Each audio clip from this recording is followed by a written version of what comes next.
My animals didn't choose to live with me. They didn't choose to be in this home. I made the choice to adopt them and bring them here, and I have to honor that I made that decision. Hey, I'm Emma, and welcome to Human Animals, the podcast where we explore the deep, complex, and often surprising relationships between people and the animals that share our world. In each episode, I'll invite a guest to dive into the bonds that unite us with the creatures we live alongside. Whether they are big or small, pets or wildlife, we'll unpack the ways animals shape our lives and challenge our understanding of what it means to be human. Join me on this journey where every episode is a reflection of the ties that bind us all.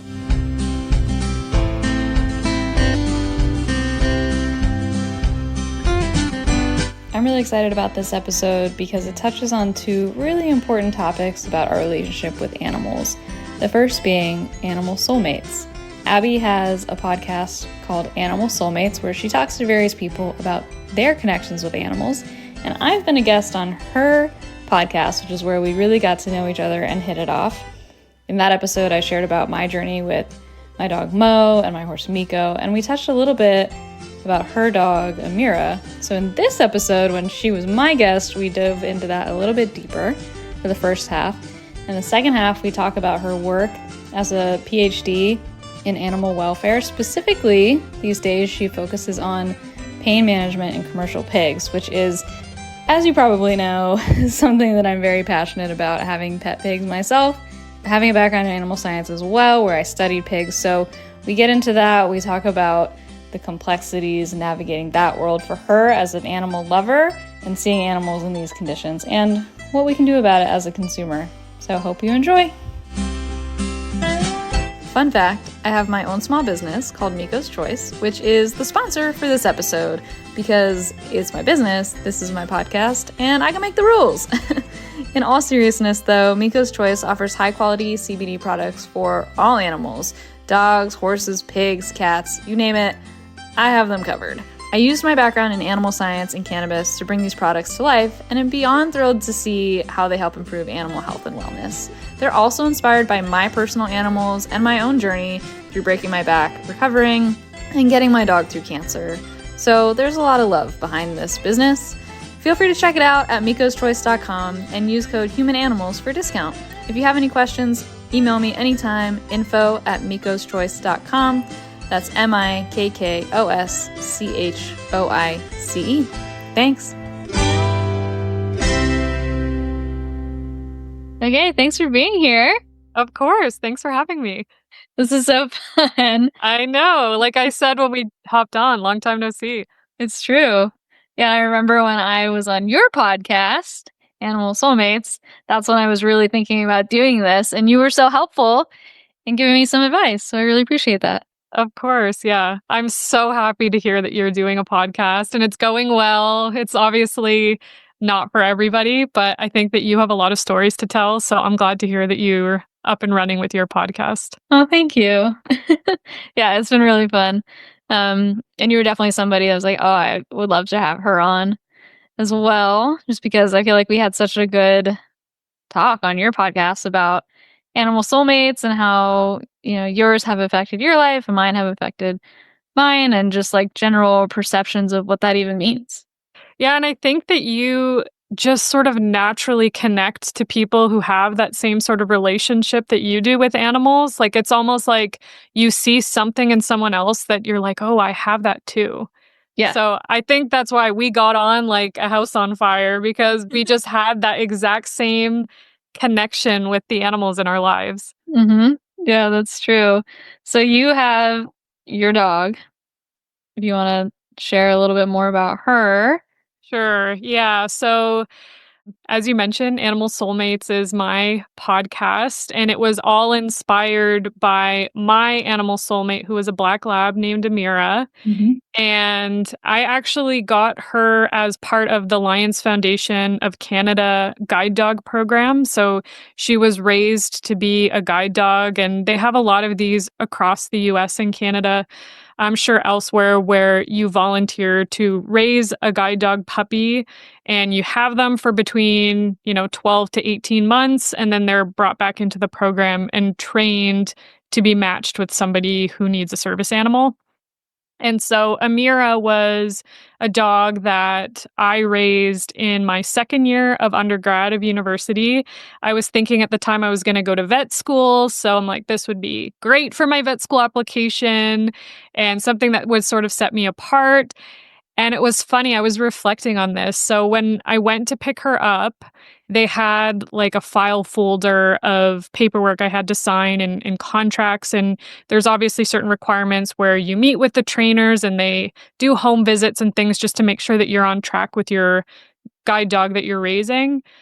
And I remember I opened up the folder and there was a tiny little guide dog jacket, like the little vests that they have to wear. And it was so small, it fit in a file folder. And I remember seeing this jacket and I already was in love with her. Like, I just had this feeling of like, oh my God, she's gonna fit in this tiny little jacket. She was a 7-week-old black lab, which I don't know that it gets much cuter. Mhm.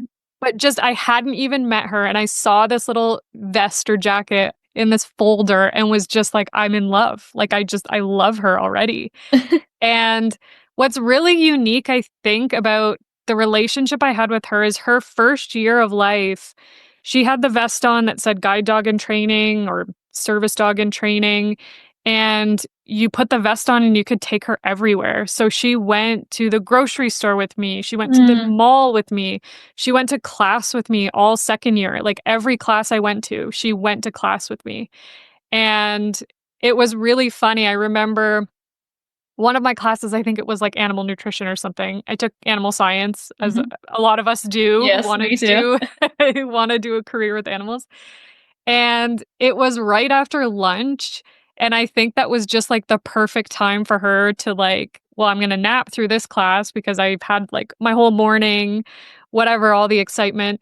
And so she would snore through this class, and I remember my professor, like, people would be laughing, he's like, "Did I put the dog to sleep again?" And they would be laughing, and he's like, "Well, I guess I better wrap this lecture up." So she was kind of, like, well known. Yeah. There wasn't, like, too many of us with guide dogs that we were raising at the time, so yeah, I called her my little shadow because literally she went everywhere with me, and they had to go everywhere with you because Mhm. the whole idea is that you're supposed to be exposing them to all of these places and situations and people and animals so that they just become acclimated to it. Mhm. So, like, I remember going to the mall and going up and down the escalator for, like, 20 minutes or 30 minutes because she had to get used to walking on an escalator, Mhm.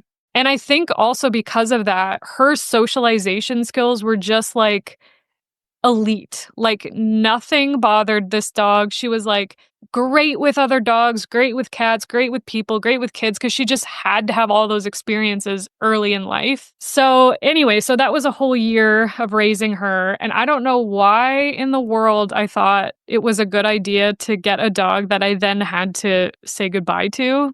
Yeah, that sounds so hard. Oh my gosh. Yeah. It was one of those things, I think, like, I was so focused on the short term that I didn't even consider the impact it would have on me to, like, say goodbye to her. Mhm. So I think this would have been May 20 2009. I think it would have been. She was recalled into the program. And I was like, calling well, to go back, it was the worst day. Like, it was just the worst day to say goodbye to this dog that I had as my best buddy Mhm. through a full year of university. It was just horrible to have to say goodbye to her. And May is my birthday month, and I remember it was, like, right around my birthday too, so it was like, ugh. Oh, and another fun fact about Amira, she was born the day after me. Aw. So my birthday is May 28th and she was born May 29th. So, like, we had, like, this Yeah. little birthday thing planned with me and Amira, and then she wasn't part of it that year because she was Mm. recalled before that. But yeah, I remember I would call the facility manager all the time being like, "Just wanna check in and see how Amira's doing." And within the Lions Foundation at the time, they had 5 different areas that the dogs could be sent to. So it was like she could be a seeing eye dog, a hearing ear dog. I think they had a seizure response program, they had an autism program, Hmm. and then they had like a special skills type dog. So she was initially in the special skills program, and then she just wasn't really settling into that, but she was really thriving in the seeing eye program. So they're like, she's doing great. Her trainer and her are really getting on, and she's excelling in this program. So I was happy, but there was always that part of me that's like, darn, because if Yeah. they don't do well in a program, you as the puppy raiser are the first one who's able to adopt them. Mm. So I did want her to do well because we worked really hard, but then there was part of me that's like, but it'd be great to have Amira back. You're like, I hope she fails. I know, which is such a horrible thing to say, but like part of me was like, I wouldn't be sad if she failed. Yeah. But I she think was we can such we can sorry, all go ahead. understand that. Yeah, and she was such a good dog. I just like knew that she wasn't going to fail, but I'm like, part of me wanted her to. So then Christmas comes around. So she'd been in the program for 6 months, or she'd been at least in like the intensive training for 6 months. And I got a call in December that was like, hey, her trainer's actually going to be away for 2 weeks. Is there any possibility you'd want to take her back just for the 2 weeks? Because she's going to be sitting at the kennel here at the facility the whole time. And obviously, I was like, hell yes. Like, she is coming back for Christmas. So that's one thing I love about me and Amira's story is we never missed a Christmas. We had every Christmas together because even when she was in the program, she got to come home for Christmas. Cute. And it was an amazing 2 weeks. It went by way too fast. And that second goodbye was worse than the first goodbye. And I don't know, I think because all the feedback I had been getting was she's doing really well. Mm-hmm. So the first goodbye felt like there's a possibility that she could come back. Mm-hmm. The second goodbye felt like she's not going to come back because she's Yeah. doing so well in the program. And I remember I went to the front desk, like you walk up to the front desk when you get into the facility. And this is my memory of what was said. And in hindsight, maybe it wasn't said with this tone, but the woman in the front desk turned to me and said, "You're not going to cry, are you?" And to me, the tone was very like, "You're not going to cry, are you?" But it could have been very just like, "Oh, don't cry," like whatever. And she said that, and I immediately started sobbing.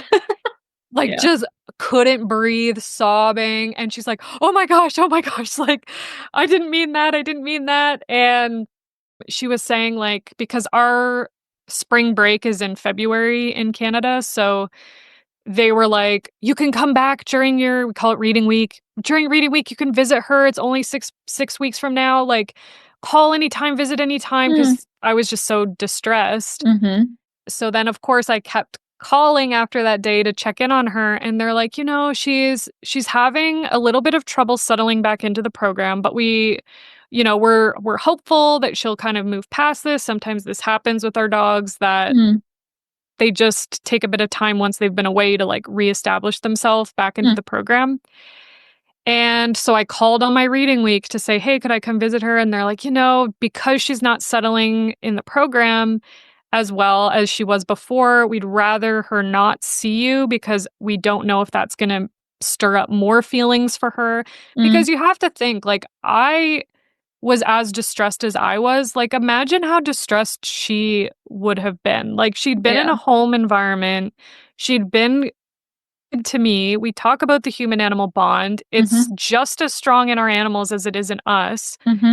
And so what must that feeling have been like for her? Like, now I'm in this kennel with strange dogs barking everywhere, with strange people, and the person that I love is not here anymore. And then she got to see me for 2 weeks, and then now I'm gone again. And like, if I think about that, it breaks my heart because I don't want, I guess in my mind, I'm thinking like, is she thinking I left her? Like, I abandoned her? Which I obviously would never, like, it killed me to let her go. But I just, oh my gosh, I remember the song Home by Michael Bublé. I'm a big Michael Bublé fan. That's a good song.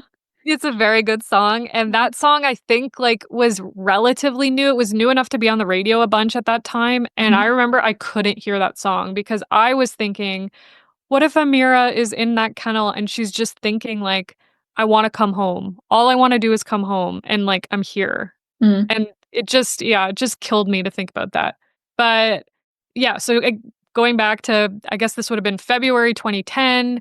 She's not settling, couldn't visit her over reading week. And then I get a call at the end of March that said, hey, we are planning on dismissing Amira from the program Oh. because I mean, they've almost invested a full other year into her in training. And Mhm.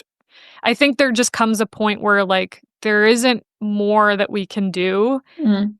Like they're either going to settle in and we're going to give them the time and the training, or they're going to have to be dismissed from the program. And I know they call it a career change, which I love. It sounds nicer than she's failing out of the program. Yeah. But I like immediately was like, yes, I'll adopt her. Cause they were saying, their idea was, she had that taste of being home with you in Yeah. December. And I think that she just doesn't want to be here anymore. Mhm. Like, I think that she's just decided, like, Mhm. I want to be with that girl. I don't want to Mhm. be here. Mhm. And so immediately I was like, yes, like she will be coming home with me. And that was kind of like the start of our beautiful friendship. I adopted her back in April of that year. And it was just like she was my best friend. My best friend. Like she knew me better than anybody in the world knew me. She saw me through, so I was 19 when I raised her initially. So she saw me through like all the trials and tribulations that happen when you're in that transitionary period of like teenager to young adult, and then you're dating, and then dates aren't going well, and like you fail exams, and like she was just there through everything Mm. through undergrad and beyond. Like my nana had passed away. She was someone who I was very close with growing up, and Amira was there. Like Mm. she helped me through that loss. And Mhm. our family dog passed away, who I got when I was 10, and Mhm.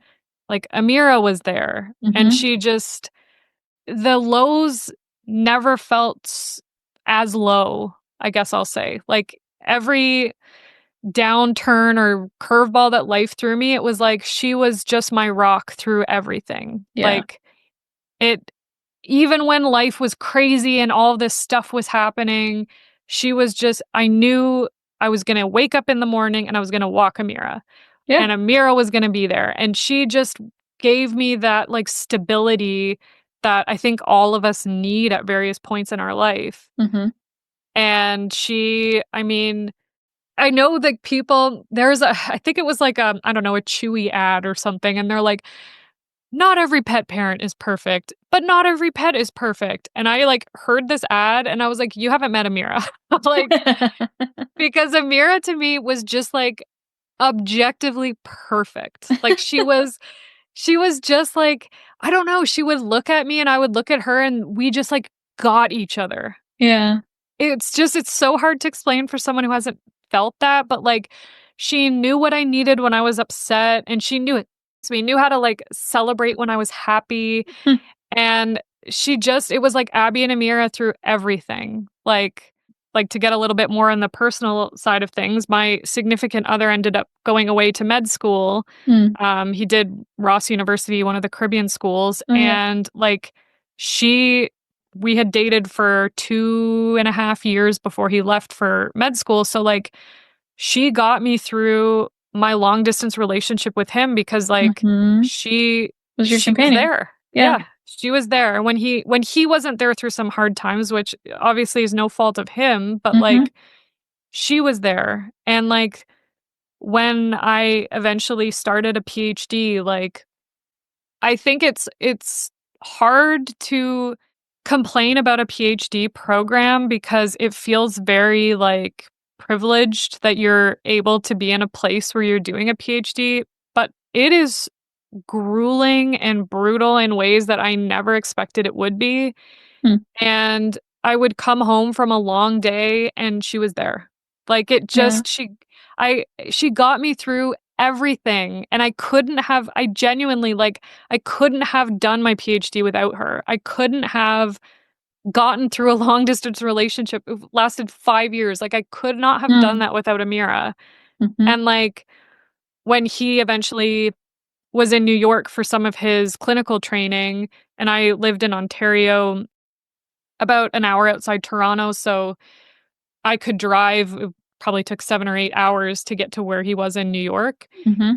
Amira came with me on every single drive. Yeah, of So it course. was yeah. So it was like me and Amira road tripped to New York probably Uh-huh. like 8 times. Oh, wow. She was like a New York dog for a while. And then I live in Kansas now. Like, she came out to Kansas, and Mhm. um I moved here. I didn't have any family, I didn't have any friends, but I had her. Yeah. And I think the value of that can't be overstated. Mhm. Like, it's like you have a piece of your heart with you everywhere. Yeah, it's interesting, like, you're talking about all these changes in your life and big events that are happening, and I think a lot of people feel that connection with their animals during that time. Like, as you said, she got me through, and I couldn't have done it without her, and I hear that a lot from people about their animals, whether or not they have this, like, extra layer to their relationship with them or not, and so I wonder if the connection would be as strong if life was just kinda easy floating, or not.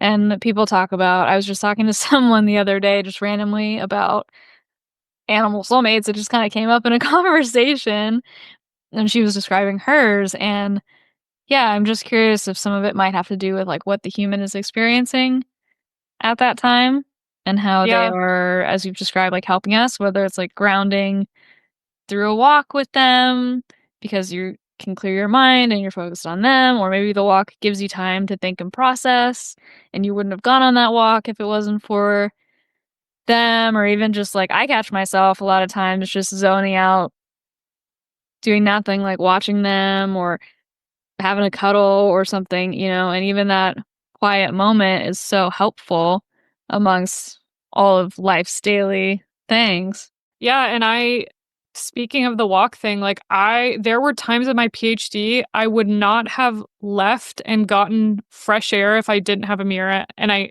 because to me, I'm very, like, neurotic about having my dogs go on walks every day, and people in Kansas think I'm crazy because they don't have that same idea when it comes to their dog.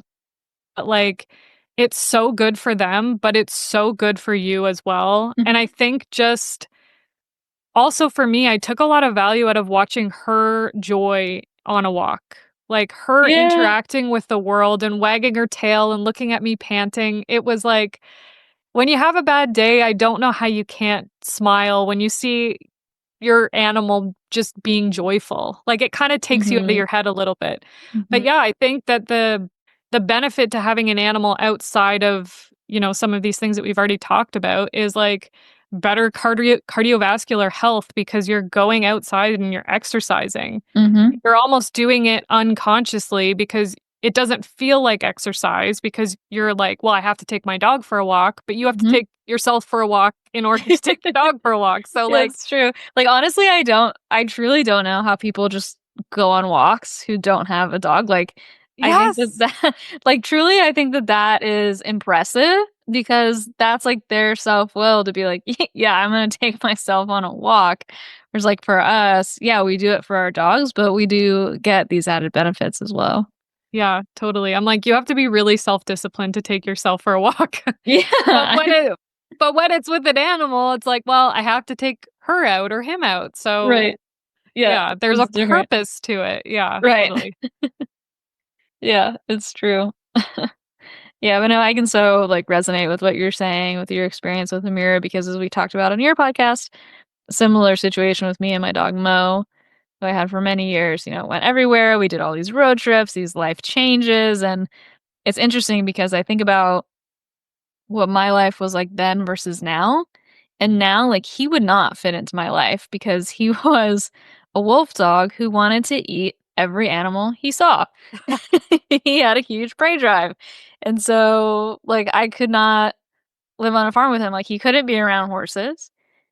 He couldn't be around chickens. Couldn't be around, I mean, it was never around pigs, but I'm gonna guess that that would have been a problem. Yeah. Cats, the whole 9 yards. So, like, yeah, he absolutely would not fit into this life today.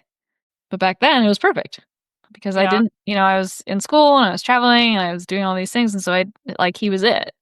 Yeah. And so at that moment in time, it was like perfect for each one of us. Mhm. Yeah. I mean, Amira was different in the way that she could kind of fit into any Yeah. situation. Like, she lives in this house that we live in now, and it was funny when we were buying our house in Kansas. Brandon was we were still long distance, but he had matched to a residency out here, so we knew that he was gonna be coming out here, so I was kind of doing all of the house hunting by myself, and I would Skype him through or Zoom, whatever we used. Mm-hmm. But we had said we're buying Amira's retirement home because Yeah. she was 11, I think, when Mm. she moved here, and as a lab, I mean, any Yep. time you get after 10 is bonus years in my opinion. Mm-hmm. But we just knew, like, we're gonna buy a home that will be the home that we have to say goodbye to her in. Yeah. And so there were homes that we saw, and immediately as soon as I saw the stairs to go up and there were wooden stairs, I'm Mm. like, "Amira won't be able to navigate that." And our Yeah. realtor was like, "So do you wanna see the rest of the house?" And I was like, "No, like, she's not gonna be happy here, Yeah. and I'm not gonna buy a home that now it's like, well, Amira, now you get to sleep downstairs because you can't navigate the stairs upstairs and sleep Right. with us in the room," like, Yeah. which again, I think some people think is crazy that we would buy a house that was suited to our dog, I would do the but same thing. yes, yeah, because it's just like I don't know, she is my life, she is part of our life, and it's like you wouldn't buy a home that your kid is like, "Well, I guess you're not gonna go where you want to in the home because, Mm-hmm. like, this isn't a kid-friendly house." I'm like, "No, our dog needs to be able to navigate the home because it's her home too."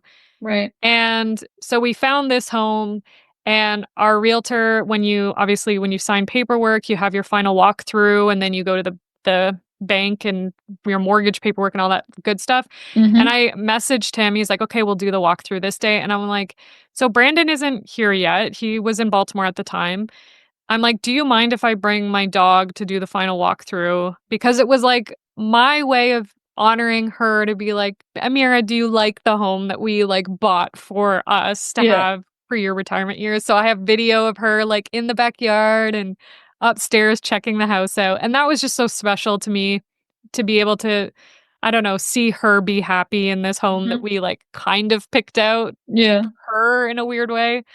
Yeah, so that was really important to us, and yeah, her walks even like, her walks to her were her most important thing, and it was my most important it was my favorite Mm-hmm. part of every single day was to take her out, and we have this, like, little block near our house that I could walk in 5 to 7 minutes if I was Mm-hmm. going at a normal pace, Mm-hmm. but in her older years, she would take, like, 20 minutes to do this little loop, but Oh, every yeah. single day, every day without fail, it's like, we're going on my walk." Like, rain, shine, like, snow, whatever the weather is, she's going out for a walk. Like, that was just her mentality. And then my mentality is if I don't wanna go out for a walk because the weather's crap, if Amira wants to go out, we're going out because 100%. that's what brings her joy, Yeah. and that's another thing that I have when it comes to my animals too, which I think there are people that don't necessarily have this, but my animals didn't choose to live with me. They didn't choose to be in this home. I made the choice to adopt them and bring them Mhm. here, and I have to honor that I made that decision. So if I'm having a crappy day or I'm tired or whatever I'm going through, if my dogs didn't go out that day and they want to go for a walk, it's my responsibility to give that to them because Yeah. again, they didn't choose to be here. Right. And, like, even when I'm sick and I'm in bed all day, it's like, just go in the backyard with them for 10 minutes and throw a ball around because Mhm. it's not fair to them to be like, "I don't feel good," or "I had a long day, so, figure it out yourselves." Yeah. So, Yeah, and I know that for some people seems kind of crazy, but like I I don't know. I think people would resonate with that, yeah, especially maybe this audience right. Oh, of out of course, yes. out of everybody. But no, for sure, there are a lot of people in this world who are like, it's a dog, it's fine, it can stay at home, and that's their reality of it. And okay, that's obviously not ours. But and I think that could be a good transition into the welfare side of things, because I'd love to also talk about what you do for work, because I think that's super Yeah. interesting. Yeah, for sure. So, the work that I do is it's funny because I say my personal life is all about the companion animals, but my professional life is all about livestock. So I Mhm. deal a lot with our kind of food producing animals, but pigs are my I have my soul dogs, but pigs are like my soul species in many ways because I did my first study with them in 13, so I've been working with pigs for almost 12 years now, Wow. and I had never really had experience with pigs before that summer. I think that that's maybe a deficit in the way we are in North America is we're just so far removed from where our food comes from. And I Yeah. think it's interesting that we even when we go to the grocery store, we buy pork. We don't buy pig. Like we've even kind of changed the language around Mm. the food I don't know, it just like poultry and beef we've just sort of like changed the terms so that we I think are able to not think about the animal behind the product, maybe. Um, but so the work that I do is involved with pain management in pigs in commercial production settings. Okay. So, I mean, we can go a little deep into that area if you think your audience would be interested in hearing about that. Yeah, I mean, I think yeah, I would like to talk about, like, the welfare that you Okay. are researching, and also just, like, the landscape of pigs in commercial livestock and what that's like now. Yeah. Okay. So I will say in my personal opinion, it's quite grim, the Yes. production settings that we have developed in 2025. And I think maybe some history about animal production could be interesting here. So, before World War II is kind of where we saw this change in animal production. So, prior to World War II, we had a lot of farms producing different species, more or less at a local level. So, a lot of like family run small farms where they would have pigs, horses, cattle, Mm. poultry, and they didn't have a ton of animals, but they were producing animals more or less for a local market.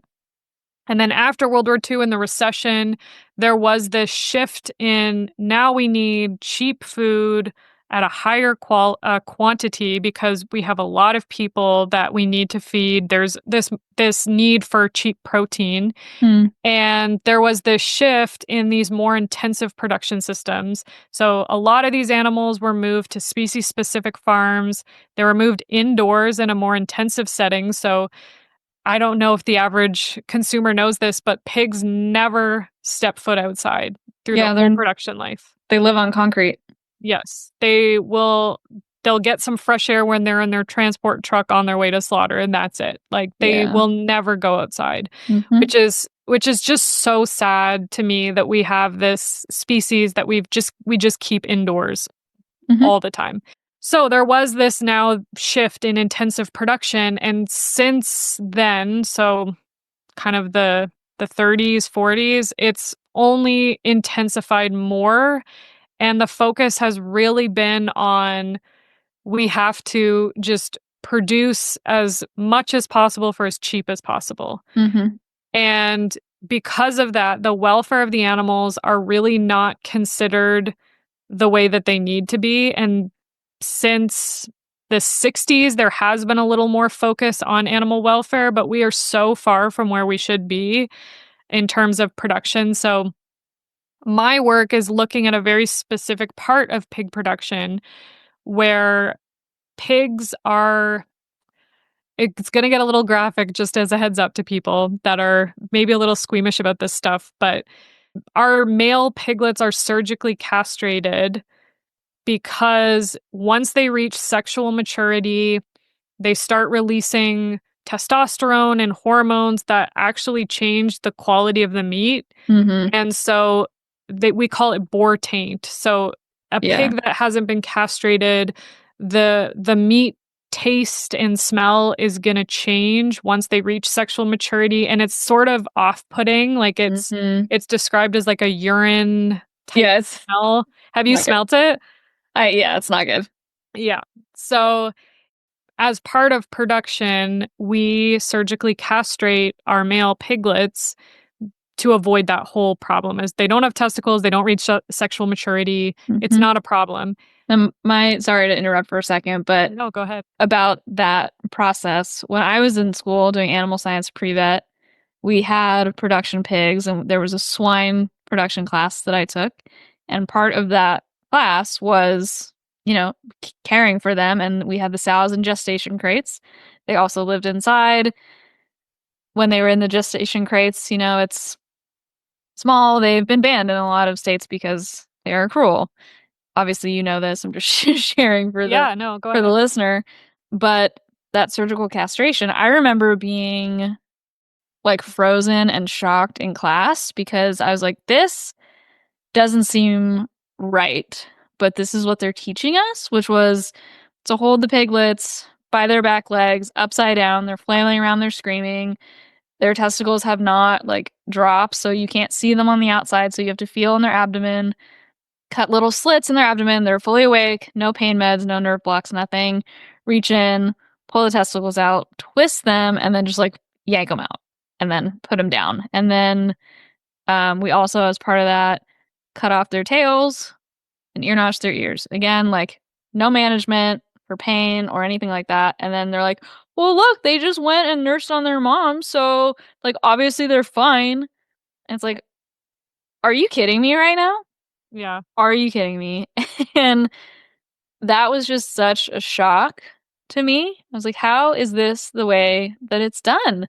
And now I also work for a farm vet, and it's funny, like the reason that I have to go is because we have some pigs to castrate. Oh, wow. That's but ironic. the difference is that this vet, which I really appreciate, we fully knock them out, which does have Amazing. its risks. It Yeah. does, but just because of the way pigs process anesthesia, but we give them a light enough dose so that they're like right there, and then we lidocaine block each testicle so they can't feel it and they're under.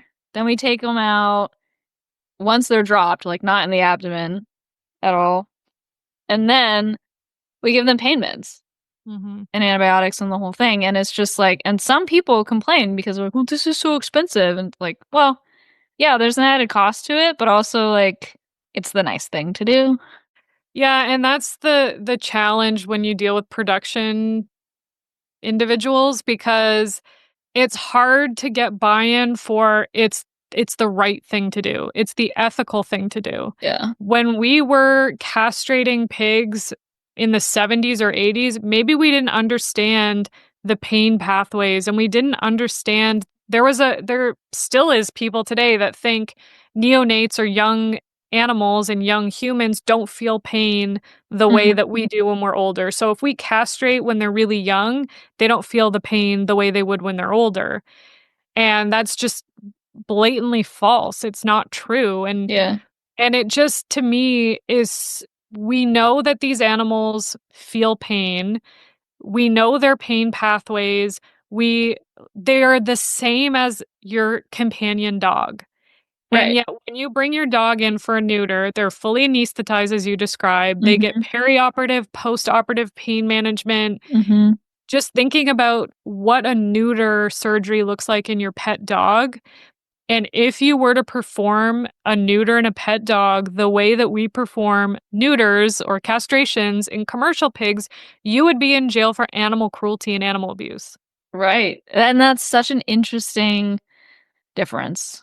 So Yeah. is that the way that I described how I learned in school? Is that what you are seeing on farms still these days?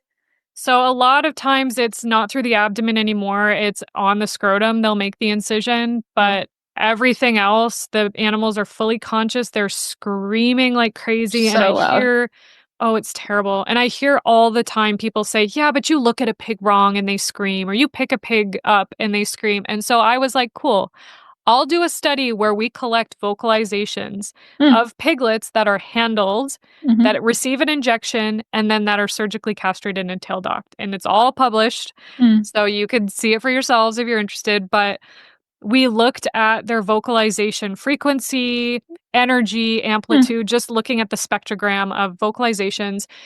I believe that you can absolutely hear the difference in frequency and pitch in a piglet that's handled versus castrated, mm. but we actually have data that shows when they're surgically castrated, their vocalizations are significantly stronger at Yeah. that point than when they're just handled. So, Mm-hmm. yes, piglets are vocal animals and they do vocalize very readily, but that doesn't mean that when they're in pain that they're just, they're animals that vocalize, so they're going to scream regardless.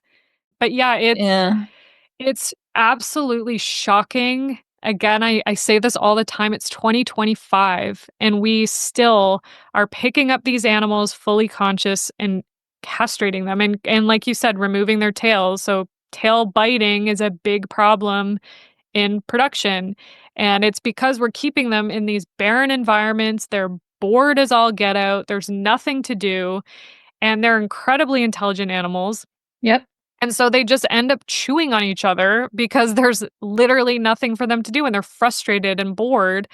And instead of us focusing our energy on let's make this environment better, let's, give them something to root around in, let's give them enrichment, it's just easier and cheaper to cut their tails off so they don't bite each other's tail.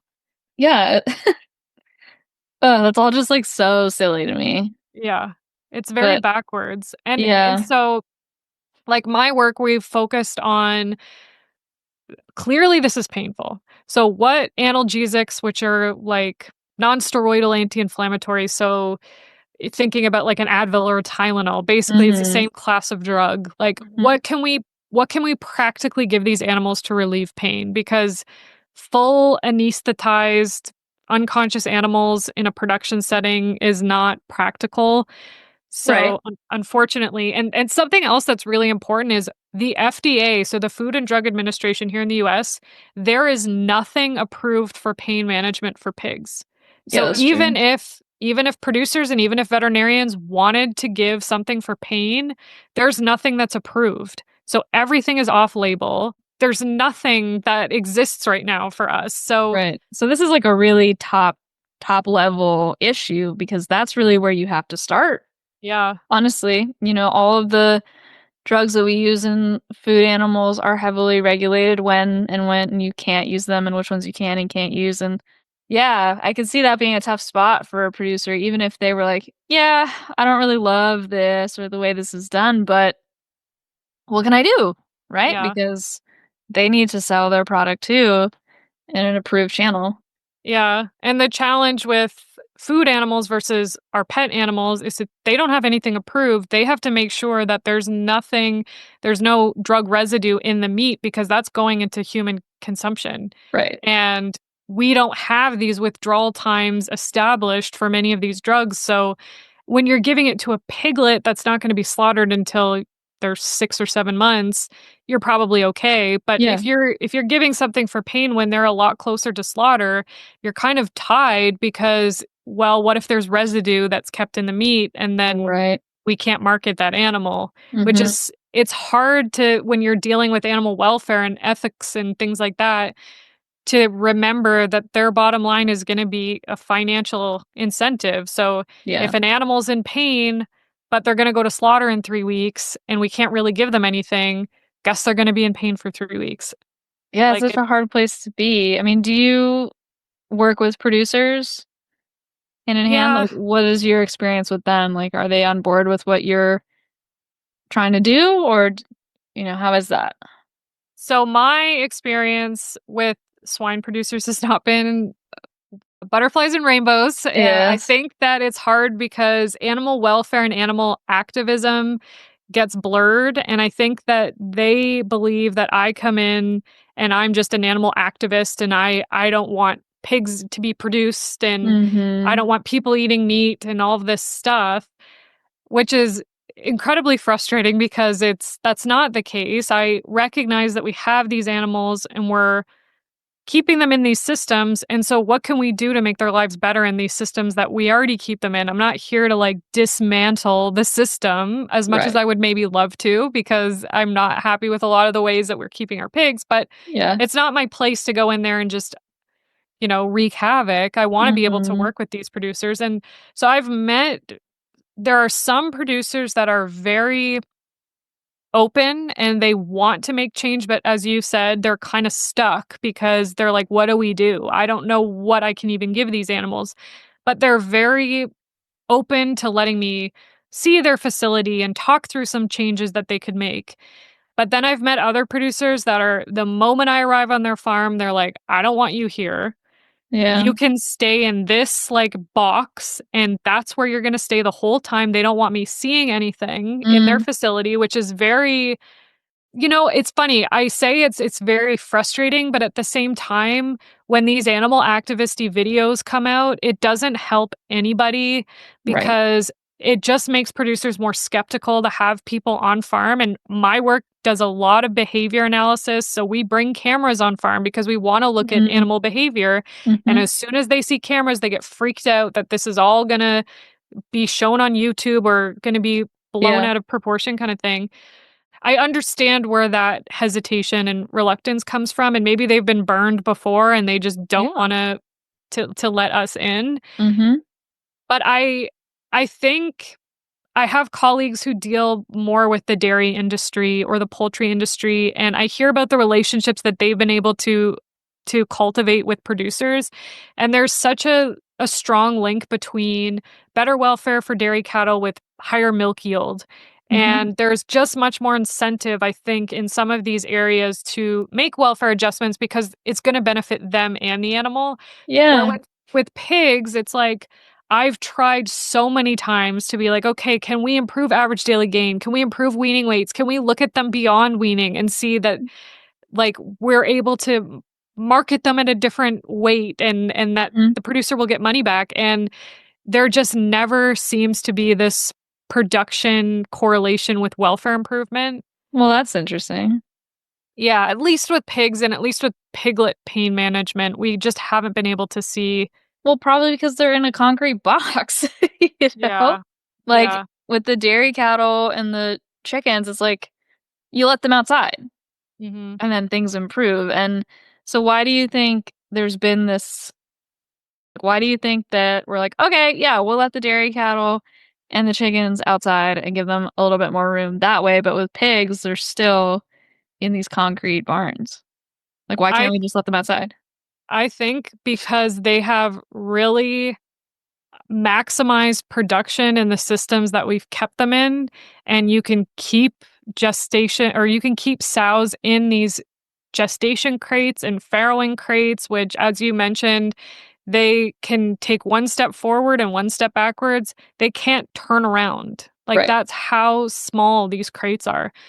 But you can keep these animals in these crates and they produce a ton of pigs. We have our genetics at a point where they're popping out 12 to 15 piglets, maybe more per Mhm. farrowing. You can get a sow to farrow twice a year and she can farrow for many years. And I think that they have, as soon as you move these pigs into a more extensive outside system, you're going to see reductions in production because you're giving these animals more space and that's going to reduce the amount of animals you can squeeze into one area. Mm, yeah. And I mean, pigs are also very destructive to land. So Yes. I think that that's a challenge too. But it's funny that we're talking about this specifically because last fall I had two big research projects, one in North Carolina and one in South Dakota, and they were both like big intensive pig production Mhm. projects and it's all pain management with piglets. But there was almost an awareness and again I don't want to villainize producers because I think consumers have driven these producers to develop these systems that we are in. I'm very much put the onus on consumers to like be aware of where your food comes from. Yeah, me too. Yeah, what you spend money on speaks louder than anything else in the market. Mm-hmm. And I think it's very easy to villainize producers and say they're causing this, but they are just trying to make a living and you're the one who's buying the product. So if you either don't buy the product or you put your money towards more like ethically produced products, I think that speaks very loudly. Mm-hmm. I was just so hyper acutely aware of the suffering in these systems. When you walk in these rooms where there's hundreds of sows in these tiny crates, Oh, it's so sad. and you just, their eyes are so human like. And you Mm-hmm. look into these animals and you just see how much they're suffering.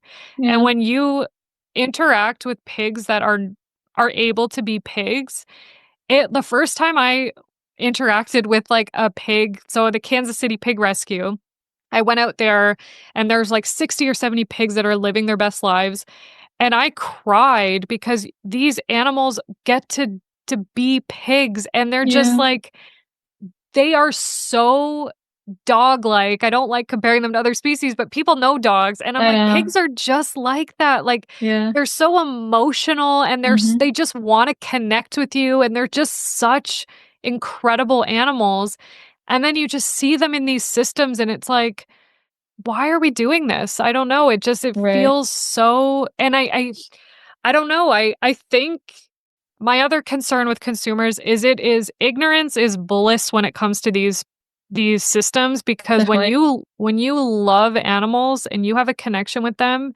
and then you see them in these systems that we keep them in, it's hard to not see that anymore. It's Mm-hmm. hard to like forget that you saw this. Mm-hmm. And that's the other thing too when it comes to these like animal activisty type videos that come out. To me, just the facts and not the salacious stories that come out, just talking about the facts of these animals in these systems is enough to elicit an emotional response and to demand change. And I don't Definitely. think we need to have these like videos, videos of like egregious abuse because take all the abuse out and let's just talk about what their normal life is and that's enough to say, "Hey, we need to do better by these animals." Mm-hmm.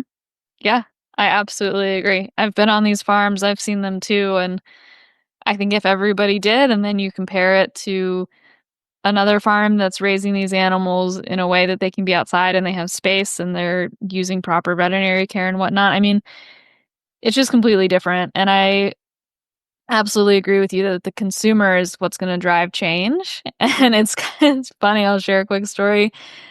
So my boyfriend, like he loves animals, but he doesn't think about that in this way, And so when we first started dating, he would just buy like whatever dairy product, for example, or whatever butter product, and I would be like, "Ooh, could we get this brand because they actually let their cows outside?"